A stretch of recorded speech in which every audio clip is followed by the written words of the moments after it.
बिस्मिल्लाहिर्रहमानिर्रहीम अस्सलाम वालेकुम।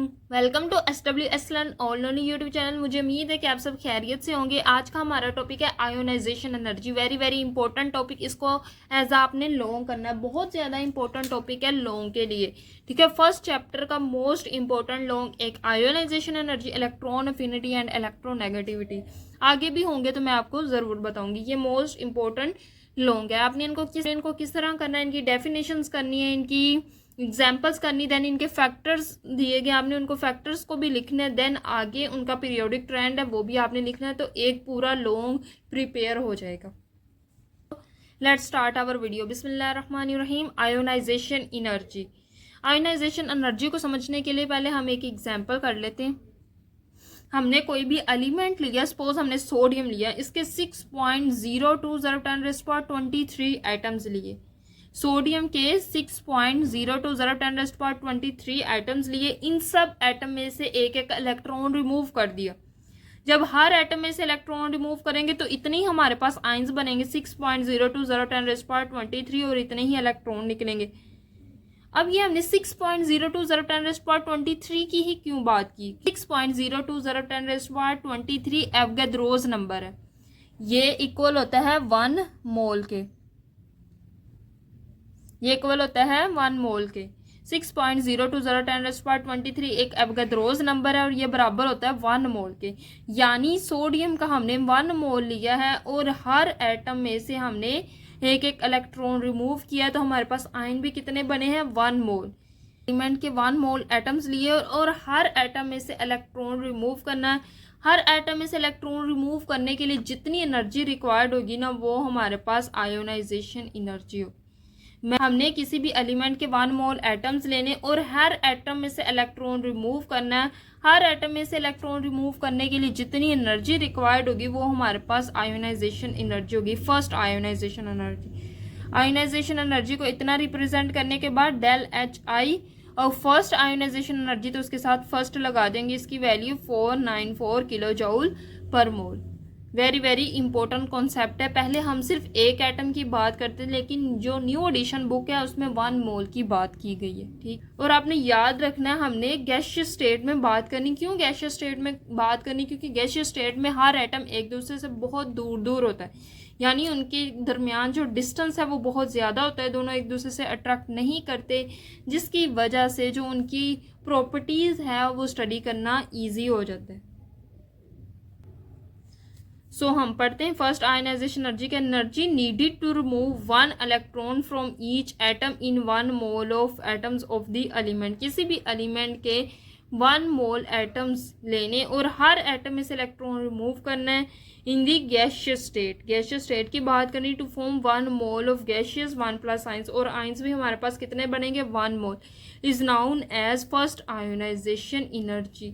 वो एनर्जी जो 1 मोल एटम में से इलेक्ट्रॉन रिमूव करके 1 मोल आयंस बनाए, वो एनर्जी कहलाती है आयोनाइजेशन एनर्जी। अगली एग्जांपल हमारे पास कैल्शियम। कैल्शियम है, अब हमने इसमें से एक इलेक्ट्रॉन रिमूव करना है, तो इसके हर एटम में से एक इलेक्ट्रॉन रिमूव करने के लिए जितनी एनर्जी रिक्वायर्ड है वो आयोनाइजेशन एनर्जी है, फर्स्ट आयोनाइजेशन एनर्जी, और इसकी वैल्यू 590 किलो जूल पर मोल। गैसियस स्टेट में 1 मोल आयंस में से इलेक्ट्रॉन रिमूव करने के लिए, सेकंड इलेक्ट्रॉन रिमूव करने के लिए जितनी एनर्जी रिक्वायर्ड होगी वो सेकंड आयोनाइजेशन एनर्जी होगी।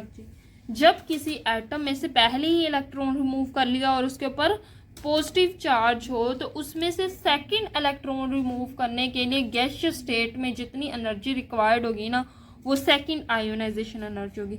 If the second electron is removed from each ions in 1 mole of gaseous state. इसमें भी आपने 1 मोल की बात करनी, क्योंकि ये भी 1 मोल थे और आइंस भी हमारे पास 1 मोल बनेंगे। Gaseous state of 1 plus ions is called second ionization energy. ये अक्सर क्वेश्चन आता है, first ionization energy, second ionization energy. अपने साथ साथ एग्जाम्पल के लिए इनकी ये वैल्यूज भी याद करनी। अब सेकेंड आयोनाइजेशन एनर्जी के लिए मैं एक एग्जाम्पल देती हूँ। हमारे पास है कैल्शियम, उसके ऊपर पहले ही प्लस चार्ज है। जैसे ही ये इलेक्ट्रॉन रिमूव करेगा तो इसके ऊपर पहले एक प्लस चार्ज है, दूसरा इलेक्ट्रॉन रिमूव करने की वजह से +2 चार्ज आ गया और इसने इलेक्ट्रॉन भी रिमूव किया। तो इसकी जो आयनाइजेशन एनर्जी है, अब सेकंड आयनाइजेशन एनर्जी की बात करें तो इधर लगा देंगे 2 बराबर है 1150 किलो जाउल पर मोल। अब आप देखें तो second ionization energy first ionization energy से काफ़ी ज़्यादा है, डबल है उससे। देखो 590 थी फर्स्ट आयोनाइजेशन एनर्जी और सेकंड आयोनाइजेशन एनर्जी है 1150। अब देखो जब किसी चीज़ पे पहले ही प्लस चार्ज है, प्लस चार्ज का मतलब ये कि अब ये इम्बैलेंस, इसमें प्रोटॉन की तादाद ज़्यादा, इलेक्ट्रॉन एक कम हो गया, तो इस पे न्यूक्लियस की अट्रैक्शन क्या हो जाएगी, ज़्यादा होगी। जब न्यूक्लियस ज़्यादा अट्रैक्ट करेगा तो इलेक्ट्रॉन को रिमूव करने के लिए ज़्यादा एनर्जी चाहिए होगी, इसलिए जो सेकंड आयनाइजेशन एनर्जी होती है वो फर्स्ट से ज़्यादा होती है। जब आप थर्ड पे आएंगे, थर्ड आयनाइजेशन में होता है कि हमने थर्ड इलेक्ट्रॉन रिमूव करना है, पहले ही इसके ऊपर +2 चार्ज है, जिस तरह हमारे पास ये कैल्शियम के ऊपर +2 चार्ज है।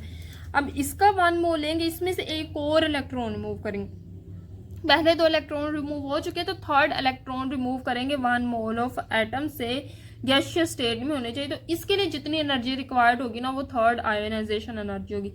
अब थर्ड आयोनाइजेशन एनर्जी की वैल्यू सेकंड से भी ज़्यादा होगी, क्यों, क्योंकि पहले ही 2 इलेक्ट्रॉन रिमूव हो चुके, प्रोटॉन की तादाद जो है ज़्यादा है और इलेक्ट्रॉन की तादाद कम है, तो न्यूक्लियस की अट्रैक्शन और ज़्यादा हो जाएगी। जब और ज़्यादा न्यूक्लियस की अट्रैक्शन होगी तो इलेक्ट्रॉन रिमूव करना बहुत ज़्यादा डिफिकल्ट हो जाएगा।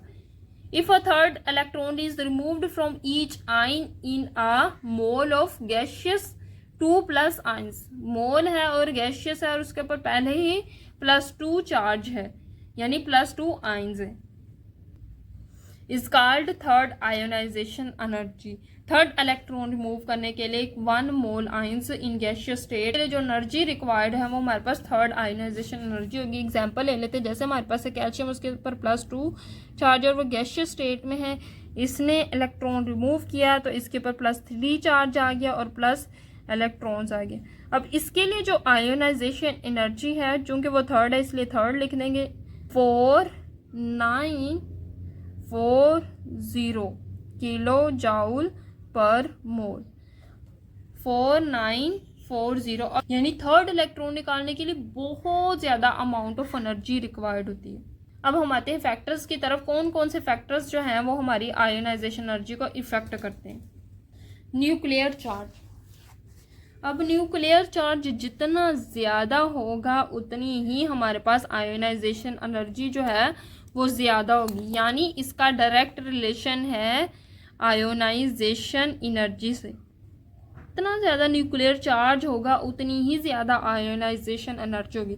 क्यों, न्यूक्लियर चार्ज जितना ज़्यादा होगा वो इलेक्ट्रॉन को उतनी ही ज़्यादा फोर्स से अपनी तरफ अट्रैक्ट करेगा।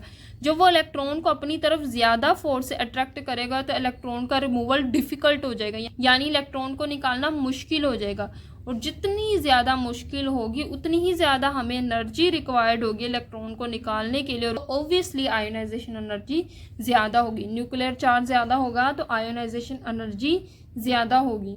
सेकेंड फैक्टर है साइज ऑफ एटम और आयन। किसी भी एटम या आयन का साइज वो किस तरह आयोनाइजेशन एनर्जी को इफेक्ट करता है। जो साइज ऑफ एटम या आयन है उसका इन्वर्स रिलेशन है आयोनाइजेशन एनर्जी के साथ। जितना ज़्यादा एटम का साइज बड़ा होगा आयोनाइजेशन एनर्जी उतनी ही कम होगी। ऐसा क्यों? जैसे जैसे साइज बढ़ता जाता है, साइज बढ़ता जाएगा तो शील्डिंग इफेक्ट ज़्यादा आता जाएगा। इलेक्ट्रॉन न्यूक्लियस की जो अट्रैक्शन है इलेक्ट्रॉन पे वो कम हो जाएगी और इलेक्ट्रॉन जो है वो इजीली रिमूव किया जाएगा। जितना ज़्यादा एटम बड़ा होगा उतनी ही ज़्यादा जो न्यूक्लियस की अट्रैक्शन है बाहर वाले इलेक्ट्रॉन पे वो कम हो जाएगी। जैसे ये हमारे पास एक एटम है, अब ये देखो इसके गिर्द इतने ज़्यादा शेल्स हैं, इतने ज़्यादा शेल होने की वजह से न्यूक्लियस की जो अट्रैक्शन है बाहर वाले इलेक्ट्रॉन पे वो कम हो जाएगी। अंदर वाले इलेक्ट्रॉन शील्डिंग इफेक्ट का काम करेंगे। तो जितना ज़्यादा एटम का साइज बड़ा होता जाएगा न्यूक्लियस की अट्रैक्शन जो है वो बाहर वाले इलेक्ट्रॉन पे कम होती जाएगी। जैसे ही अट्रैक्शन कम होगी बाहर वाले इलेक्ट्रॉन को निकालना ईजी हो जाएगा और आयोनाइजेशन एनर्जी की वैल्यू कम होगी। तीसरा फैक्टर है इलेक्ट्रॉनिक अरेंजमेंट। तो आयोनाइजेशन एनर्जी और इलेक्ट्रॉनिक अरेंजमेंट इनका क्या रिलेशन है? आपने याद रखना है, दो ऐसी इलेक्ट्रॉनिक अरेंजमेंट होती है जिनके लिए आयोनाइजेशन एनर्जी की वैल्यू बहुत ज़्यादा होती है। एक हाफ फील्ड और एक हाई फील्ड। हाई फील्ड भी कह सकती है या फुली फील्ड ऑर्बिटल्स या हाफ फील्ड ऑर्बिटल्स। इनके लिए आयोनाइजेशन एनर्जी ज़्यादा होती है, क्योंकि ये दोनों ही स्टेबल कन्फिग्रेशन होती है। हाफ फील्ड इलेक्ट्रॉनिक कन्फिग्रेशन भी स्टेबल होती है और फुली फील्ड या हाई फील्ड इलेक्ट्रॉनिक कन्फिग्रेशन भी स्टेबल होती है। हाई फील्ड या फुली फील्ड की एग्जांपल है नोबल गैसेस। 18 ग्रुप्स के एलिमेंट जो हैं इनकी आयोनाइजेशन एनर्जी बहुत ज़्यादा होती है। क्योंकि इनके वैलेंस शेल कंप्लीट होते हैं। ये कभी भी नहीं चाहेंगे कि हम अपने कंप्लीट वैलेंस शेल में से इलेक्ट्रॉन निकाल दें, इसलिए इनकी आयोनाइजेशन एनर्जी बहुत ज़्यादा होती है। बहुत ज़्यादा एनर्जी रिक्वायर्ड है इनके इलेक्ट्रॉन रिमूव करने के लिए। सेकंड आते हैं हाफ फील्ड की तरफ। हाफ फील्ड के लिए भी एनर्जी रिक्वायर्ड ज़्यादा होती है। जैसे हमारे पास एग्जांपल है, ऑक्सीजन की आयोनाइजेशन एनर्जी कम है और नाइट्रोजन की आयोनाइजेशन एनर्जी ज़्यादा है। दोनों के इलेक्ट्रॉनिक कन्फिग्रेशन पे आते हैं।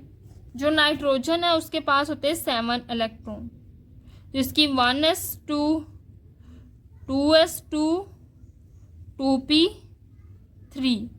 जो 3 होते हैं ना, इसके 2px 2py और 2pz 3 ऑर्बिटल्स होते हैं। हर एक में एक एक इलेक्ट्रॉन आ जाएगा। अब हम आते हैं ऑक्सीजन की तरफ। ऑक्सीजन में होते हैं 8 इलेक्ट्रॉन। इसकी इलेक्ट्रॉनिक कन्फिग्रेशन है 1s2 2s2 और 2p4। इसकी किस तरह होगी 2px 2py और 2pz।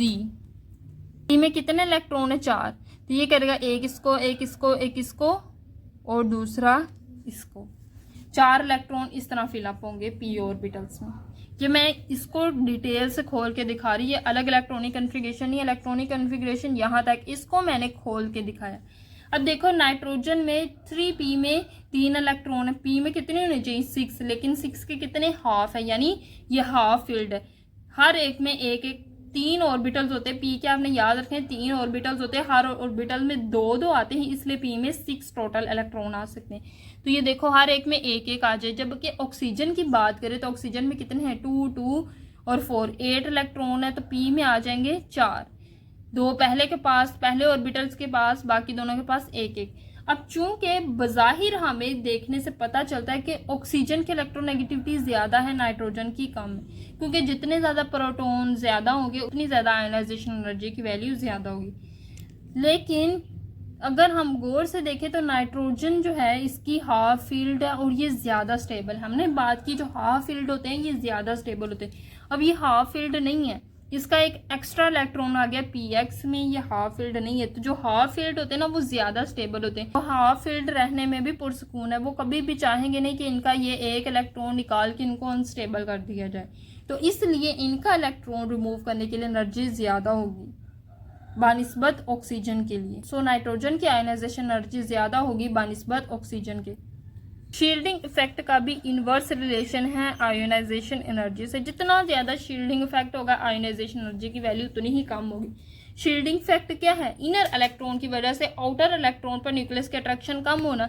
जब आउटर इलेक्ट्रॉन पर न्यूक्लियस की जो अट्रैक्शन है वो कम होगी तो ईजिली हम इसको क्या करेंगे रिमूव कर लेंगे।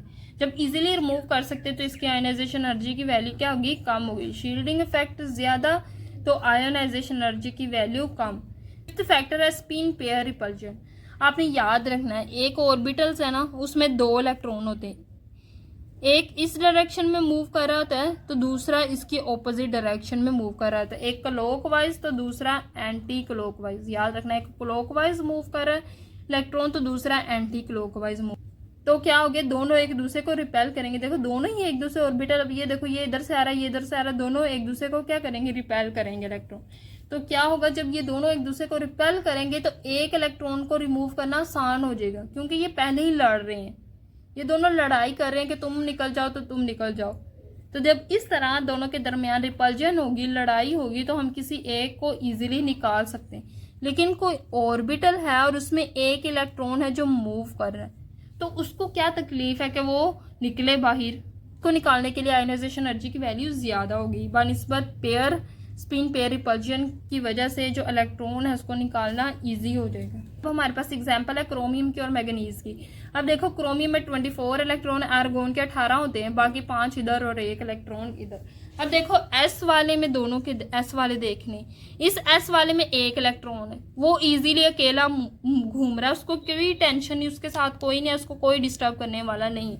लेकिन इसमें देखें तो इस एस ऑर्बिटल में दो इलेक्ट्रॉन है, दोनों इलेक्ट्रॉन है, दोनों लड़ाई कर रहे हैं। अब ये इलेक्ट्रॉन इजी है, इसको कोई मसला नहीं, तो वो कभी भी नहीं चाहेगा कि वो यहाँ से निकले, इसलिए इसके आयोनाइजेशन एनर्जी की वैल्यू ज़्यादा होती है, ज़्यादा एनर्जी रिक्वायर्ड होती है इसको निकालने के लिए। अब यहाँ देखो तो यहाँ दोनों आपस में लड़ाई कर रहे हैं, ये अनपेयर्ड है, ये दोनों क्या है, पेयर्ड, दोनों लड़ाई कर रहे हैं, तो किसी एक को निकालना ईजी हो जाएगा ड्यू टू रिपल्जन, दोनों एक दूसरे को रिपेल कर रहे हैं। अगला हमारा टॉपिक है periodic trend of ionization energy. Screen पे आपको एक ग्राफ नज़र आ रहा होगा जो हमें periodic trend of ionization energy show कर रहा है। पहले हम ग्रुप में देखेंगे, देन हम पीरियड में देखेंगे। जैसे जैसे ग्रुप में क्या होता है, ऊपर से नीचे आते हैं, जैसे जैसे ऊपर से नीचे आते हैं तो हम क्या कहते हैं, जो एलिमेंट्स हैं उनका साइज बढ़ता जाता है, पहले इतना होता है फिर इतना हो जाता है, इस तरह उनका साइज बढ़ता जाता है। जैसे जैसे साइज बढ़ेगा तो इलेक्ट्रॉन को रिमूव करना इजी हो जाएगा, ठीक है, न्यूक्लियस की अट्रैक्शन कम हो जाएगी आउटर इलेक्ट्रॉन पर, इलेक्ट्रॉन को रिमूव करना इजी हो जाएगा और आयोनाइजेशन एनर्जी की वैल्यू कम होती जाएगी। जैसे तो हम कहेंगे जैसे जैसे नीचे आएंगे आयोनाइजेशन एनर्जी की वैल्यू जो है वो कम होती जाएगी, ऊपर जाएंगे तो वो बढ़ेगी। तो आपने याद रखना है down a group ionization energy की वैल्यू जो है वो कम होगी।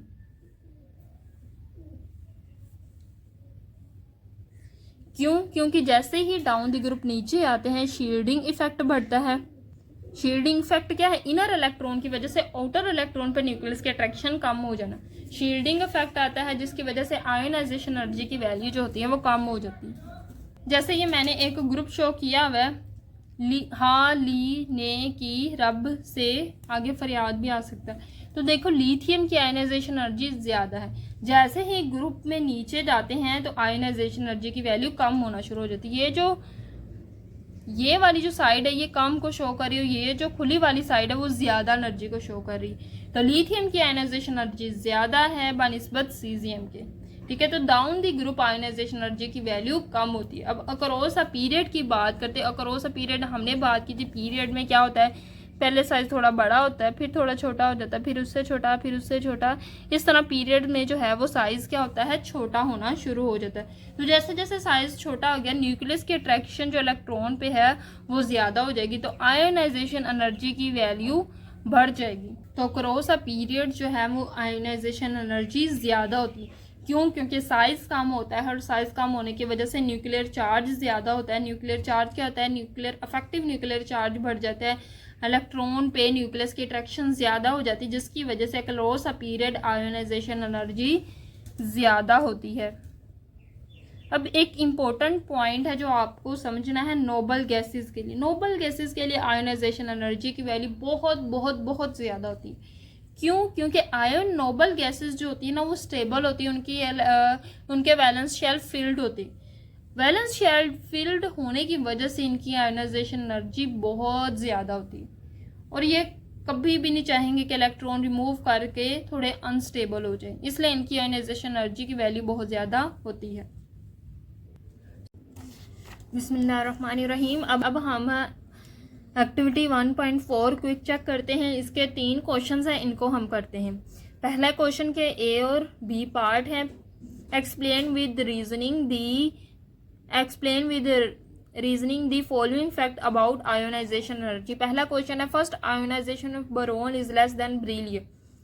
बेरिलियम दूसरे ग्रुप में आता है, बोरोन तीसरे ग्रुप में आता है। बोरोन की आयोनाइजेशन एनर्जी कम है, बेरिलियम की ज़्यादा है, ऐसा क्यों? दूसरा क्वेश्चन है, फर्स्ट आयोनाइजेशन